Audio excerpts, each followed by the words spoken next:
Okay, let's go to page 235, and this is section 19.6.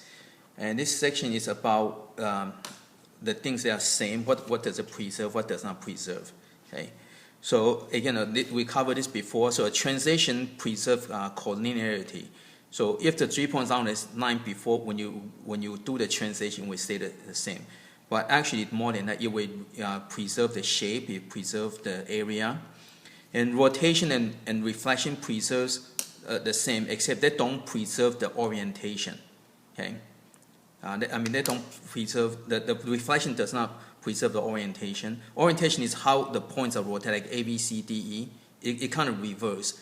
Rotation preserves the orientation, but it does not preserve which way it's pointing. Okay, and so again, math, the orientation, you have to be careful. Orientation have different meaning in English. Okay.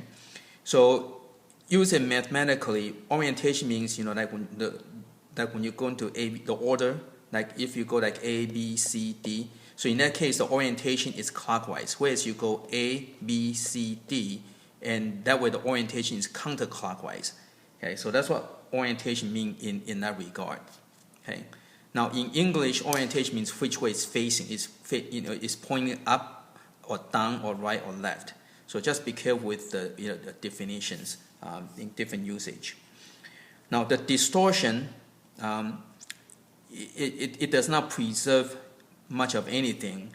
The only thing it preserves is like the factor k. So let's say if you have two shapes have the same some kind of area ratio. When you stretch it by a factor k, then their area ratio will stay the same. Okay, so that's kind of the only thing that kind of preserve. Okay, so you can distortion preserve ratio of areas. Okay. That's about only thing it preserves. Okay, so distortion you don't use it as much. Okay, so that's it.